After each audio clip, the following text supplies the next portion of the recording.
വചനജായ വചനജായ വചനജായ വചനജായ. പ്രിയപ്പെട്ടവരെ, നമ്മൾ ജീവിതത്തിൽ ഇൻവോൾവ്മെൻറ്റ് നടത്തുന്നവരാണോ? ഇടപെടലുകൾ നടത്തുന്നവരാണോ? ഞാനൊരു വൈദികനാണ്, സന്യാസിയാണ്. എന്നെ കേൾക്കുന്നവരൊക്കെ സന്യാസ ജീവിതത്തിലോ പൗരോഹിത്യത്തിലോ അല്ലെങ്കിൽ കുടുംബജീവിതത്തിലോ ജീവിക്കുന്നവരാണ്, ജീവാന്തസ് തിരഞ്ഞെടുത്തവരാണ്.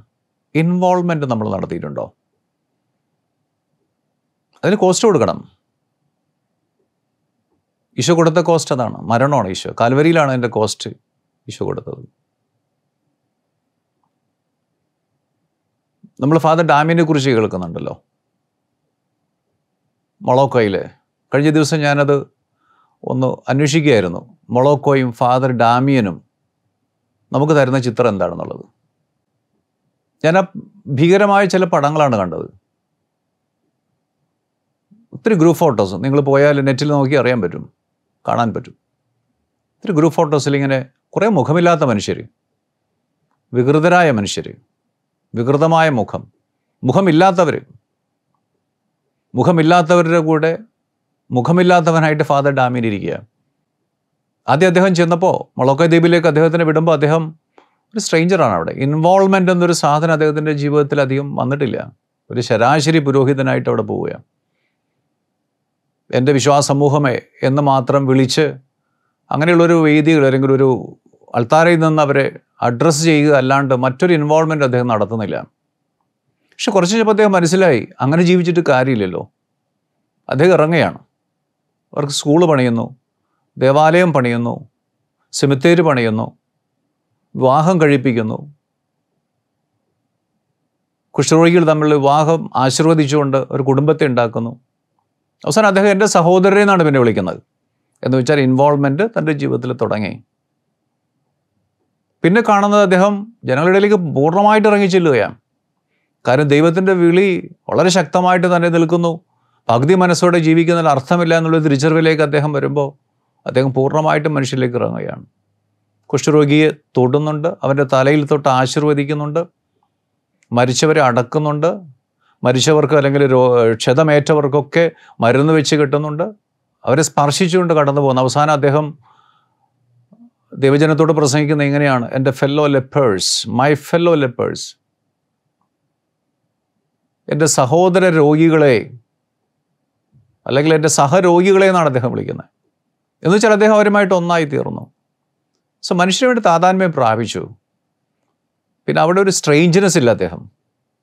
ഈശോ അങ്ങനെയല്ല ഈ ലോകത്തിലേക്ക്. ഇന്നത്തെ എല്ലാ വചനത്തിൻ്റെ അന്തസ്സത്ത് അതാണ്. ഈശോ ലോകത്തിലേക്ക് വന്നത് മനുഷ്യരുമായി താതാത്മ്യം പ്രാപിച്ചു. നമ്മളൊക്കെ ശരീരത്തെക്കുറിച്ച് പറയുന്ന അഴിഞ്ഞു പോകേണ്ടതാണ്. അഴിഞ്ഞു പോകേണ്ട ഒന്നാണ് ശരീരം എന്ന് പറയുന്നത്, മനുഷ്യ ശരീരം എന്ന് പറയുന്നത്. എല്ലാവിധ കുറവുകളും പരിമിതികളുള്ള, പക്ഷേ ഈശോ പരിമിതി ഏറ്റെടുക്കുകയാണ് സ്വന്തം ജീവിതത്തിലേക്ക്. അല്ലെങ്കിൽ സ്വന്തം മനുഷ്യൻ്റെ ശരീരം ഏറ്റെടുക്കുക വഴി ഈശോ അതിനെ വിശുദ്ധീകരിക്കുകയാണ്. ആ ശരീരത്തിൻ്റെ അഴുകിപ്പോകേണ്ട ശരീരത്തിൻ്റെ എല്ലാ സാധ്യതകളും ഈശോ നമ്മുടെ മുമ്പിൽ വെളിവാക്കുകയാണ്. ഇന്നത്തെ സുവിശേഷം അത് തന്നെയാണ് പറയുന്നത്. ഈശോ ലോകത്തിലേക്ക് വന്നപ്പോൾ ഭൂമിയുടെ പൂർണ്ണ സൗഖ്യമാണ് ഈശോ സ്വപ്നം കണ്ടത്. അല്ലാണ്ട് ഒരു രോഗിക്ക് ഒരു സൗഖ്യം കൊടുക്കുക, ശാരീരിക സൗഖ്യം കൊടുക്കുക എന്നല്ല ഈശോയ്ക്ക്. പൂർണ്ണ സൗഖ്യം കൊടുക്കുക.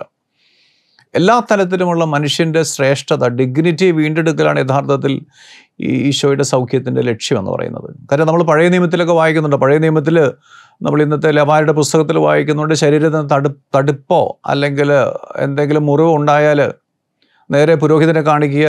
പുരോഹിതൻ നിങ്ങളെ ഡിക്ലെയർ ചെയ്യും രോഗിയാണെന്ന്.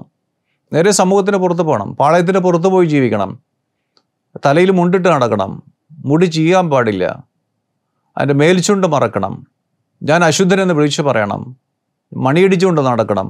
ഇങ്ങനെയൊക്കെയുള്ളൊരു പശ്ചാത്തലത്തിലാണ് ഈശോ ഇന്നത്തെ സുവിശേഷം നമ്മുടെ മുമ്പിൽ വരച്ചു വയ്ക്കുന്നത്. ഈ ഒരു പശ്ചാത്തലത്തിലാണ് ഈശോ ആ കുഷ്ഠരോഗിയെ തൊടുന്നത്. നിനക്ക് മനസ്സുണ്ടെങ്കിൽ അതിന് ശുദ്ധനാക്കാൻ കഴിയുമെന്നാണ് മാർക്കോസ് സുവിശേഷം 1-ാം അധ്യായം 40 മുതൽ 45 വാക്യത്തിൽ നമ്മളിന്ന് കേൾക്കുന്ന സുവിശേഷത്തിൽ. നിനക്ക് മനസ്സുണ്ടെങ്കിൽ, ഈശോ പറഞ്ഞു എനിക്ക് മനസ്സുണ്ട്, എനിക്ക് ആഗ്രഹമുണ്ട്. ഈശോ മനസ്സ് വെച്ചാൽ മാത്രമേ അത് സൗഖ്യപ്പെടാം. പക്ഷേ ഈശോ അവനെ സ്പർശിക്കുകയാണ്. ഒരു മനുഷ്യനെ നമ്മൾ സ്പർശിക്കുക വഴി, സ്നേഹത്തോടെ, സ്നേഹത്തിൻ്റെ നിറവോടെ സ്പർശിക്കുക വഴി അവൻ്റെ എല്ലാ ഊഷ്മതകളിലേക്ക് നമ്മൾ അവനെ തിരികെ കൊണ്ടുപോവുകയാണ്. ഒരുപക്ഷെ അവൻ്റെ ഒരു അമ്മയിൽ നിന്ന് കിട്ടിയ ആ സ്പർശത്തിൻ്റെ, തൻ്റെ സ്നേഹത്തിൽ കുഞ്ഞായിരുന്ന മുതൽ ഇന്ന് വരെയും അവനെ തലോടിയ കരങ്ങളിലെ ഊഷ്മതകളിലേക്ക് അവനെ തിരികെ കൊണ്ടുപോകലാണ് ഈശോ നടത്തുന്നത്. പ്രിയപ്പെട്ടവരെ, നമുക്ക് മനസ്സുണ്ട്, നമുക്ക് ആഗ്രഹമുണ്ട്. പക്ഷേ ഈ ഒരു സ്പർശത്തിൻ്റെ മേഖലയിലേക്ക് നമ്മൾ വരുന്നുണ്ടോ എന്നുള്ളതാണ്. അശുദ്ധരായവരെയും സമൂഹം ഭ്രഷ്ട് കൽപ്പിച്ച് മാറ്റി നിർത്തിയിരിക്കുന്നവരുടെ അല്ലെങ്കിൽ അതിരുകളിലേക്ക്, ഫ്രാൻസിസ് പാപ്പ പറയുന്ന പോലെ മനുഷ്യരുടെ അതിരുകളിലേക്ക് പോയി അവരെ ചേർത്ത് പിടിക്കാൻ നമ്മൾ തൊടാൻ തയ്യാറാണോ എന്നുള്ളതാണ്. അവരുടെ സുഹൃത്ത്, സമൂഹത്തിന് ഇഷ്ടമില്ലാത്തവരുടെ, സമൂഹത്തിന് വേണ്ടപ്പെടാത്തവരുടെ സുഹൃത്ത് എന്നറിയപ്പെടാനായിട്ട് നമുക്ക് താല്പര്യമുണ്ടോ? അതിൽ നാണക്കേടുണ്ടോ എന്നാണ്. ഈശോ അതിനെല്ലാം അതിജീവിച്ചവനാണ്. എന്നിട്ടാണ് ഈ കുഷ്ഠരോഗിയെ തൊടുന്നത്. അവന് സമൂഹത്തിലേക്ക് വരാൻ പോലും, ഒരു മനുഷ്യരുടെ മുമ്പിൽ വരാൻ പോലും യോഗ്യതയില്ലാത്തൊരു മനുഷ്യന് ദൈവം വരാൻ അനുവദിക്കുകയാണ്. കാരണം ഈശോ സ്വപ്നം കാണുന്നത് ആ മനുഷ്യൻ്റെ ഡിഗ്നിറ്റിയെ പുറത്തെടുക്കലാണ്. ഏതൊരു അശുദ്ധിയുള്ളവനും ഈ ഒരു സംലഭ്യതയാണ് കർത്താവ് ഈശോ നമുക്ക് തരുന്നത്. അറപ്പുള്ളതും വെറുപ്പുള്ളതുമായ ചില മേഖലകളിലേക്ക് അവൻ ഇറങ്ങി വരുമ്പോൾ അവരെല്ലാം ചേർത്ത് നിർത്താനായിട്ട് ഈശോ സാധിക്കുന്നു എന്നുള്ളതാണ് ഇന്നത്തെ വചനത്തിൻ്റെ ഏറ്റവും വലിയ ശ്രേഷ്ഠത. ഒരു പഴയ നിയമത്തിൽ ഞാൻ പറഞ്ഞതുപോലെ നമ്മൾ മാറ്റി നിർത്തി. പക്ഷേ പുതിയ നിയമത്തിൽ പറയുന്നത് ഈ പുരോഹിതന് പോയി കാണിച്ചു കൊടുക്കാനാണ് പറയുന്നത്. പ്രിയപ്പെട്ടവരെ, മനുഷ്യനെ കേന്ദ്രീകരിക്കാത്ത എല്ലാ ആരാധനയും ദൈവവിചാരവും അപകടകരമാണ്. മതത്തിൻ്റെയും ആരാധനാക്രമത്തിൻ്റെയും അതിപ്രസരണത്തിൻ്റെ ഈ കാലഘട്ടത്തിൽ മാനവരാശിയെ വേർതിരിക്കുന്നത് ആരാധിക്കുന്നവരും ആരാധിക്കാത്തവരും തമ്മിലുള്ള വ്യത്യാസത്തിൻ്റെ മാനദണ്ഡത്തിലല്ല, മറിച്ച് സ്നേഹിച്ചവരും സ്നേഹിക്കാത്തവരും തമ്മിലുള്ള മാനദണ്ഡത്തിലാണ്. ഈ ഒരു വേർതിരിവ് ഈശോ പ്രത്യേകിച്ച് മത്തായിയുടെ സുവിശേഷത്തിൽ നമ്മൾ വായിക്കുന്നുണ്ട്. ഇടത്തും വശം നിൽക്കുന്നവരോട് പറയുന്നത് ആരാധനയുടെ പശ്ചാത്തലത്തിലല്ല, മറിച്ച് സ്നേഹിച്ചോട്. അതാണ് വിശുദ്ധ യോഹന്നാൻ ക്രൂസ്, കുരിശിൻ്റെ വിശുദ്ധ യോഹന്നാൻ ക്രൂസ് വ്യക്തമായിട്ട് പറയുന്നുണ്ട്. നിങ്ങളൊക്കെ വിധിക്കപ്പെടുന്നത്, ജീവിതത്തിൻ്റെ സായാഹ്നത്തിൽ നിങ്ങളൊക്കെ വിധിക്കപ്പെടുന്നത് സ്നേഹത്തിൻ്റെ മാനദണ്ഡത്തിലാണെന്ന്. പ്രിയപ്പെട്ടവരെ, സ്വന്തം മുറിവുകളിൽ മാത്രം ശ്രദ്ധ പതിപ്പിച്ച് നടക്കുന്നവർക്ക് ജീവിതത്തിൽ ഒരു ഇൻവോൾവ്മെൻറ്റും ഉണ്ടായില്ല.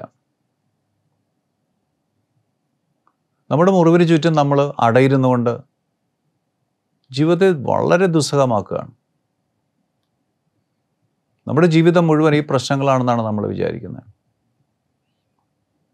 പക്ഷെ അവരൻ്റെ ജീവിതത്തിലേക്ക് നമ്മൾ കടന്നു ചെന്ന് ഒരു തുറവിയുള്ള മനസ്സോടെ കടന്നു ചെല്ലുമ്പോഴാണ് നമ്മൾ തിരിച്ചറിയുന്നത് നമ്മുടെ പ്രശ്നം തുലോം നിസ്സാരമാണെന്ന്. ഇനിയും എനിക്ക് ധാരാളം ജീവിതത്തിൽ ഇടപെടലുകൾ നടത്താനായിട്ട് മേഖലകളുണ്ട് എന്ന്.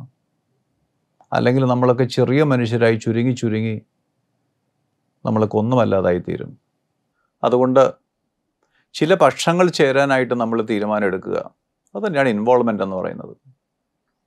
മനസ്സിൻ്റെ കുഷ്ഠം നമ്മളെ പലപ്പോഴും അത് അനുവദിക്കുന്നില്ല. ശരീരത്തിൻ്റെ അല്ല, മനസ്സിൻ്റെ ആത്മീയതയുടെ കുഷ്ഠം നമ്മളെ പലപ്പോഴും അതിന് അനുവദിക്കുന്നില്ല. പക്ഷേ നമുക്ക് പറ്റാത്തിടത്ത്, മറ്റുള്ളവർക്ക് നമുക്ക് വേണ്ടി ചെയ്യാൻ പറ്റാത്തിടത്ത് തമ്പുരാൻ നമ്മുടെ കൂടെയുണ്ട്. അവന് സാധിക്കും പലതും. നമ്മുടെ കുഷ്ഠത്തെ അവന് സമർപ്പിക്കുക. അത് ശരീരത്തിൻ്റെ അല്ല, മനസ്സിൻ്റെ, ആത്മീയതയുടെ, അഹങ്കാരത്തിൻ്റെ, ഏത് കുഷ്ഠത്തിൻ്റെ ആയാലും ദൈവത്തിന് സമർപ്പിക്കുമ്പോൾ ഇടപെടലിലേക്ക് നീങ്ങാനായിട്ട് നമ്മൾ വിശാലമായൊരു ലോകത്തിലേക്ക് അവൻ നമ്മളെ നയിക്കും. ദൈവം അനുഗ്രഹിക്കട്ടെ എല്ലാവരെയും. വചനജായ വചനജായ വചനജായ വചനജായ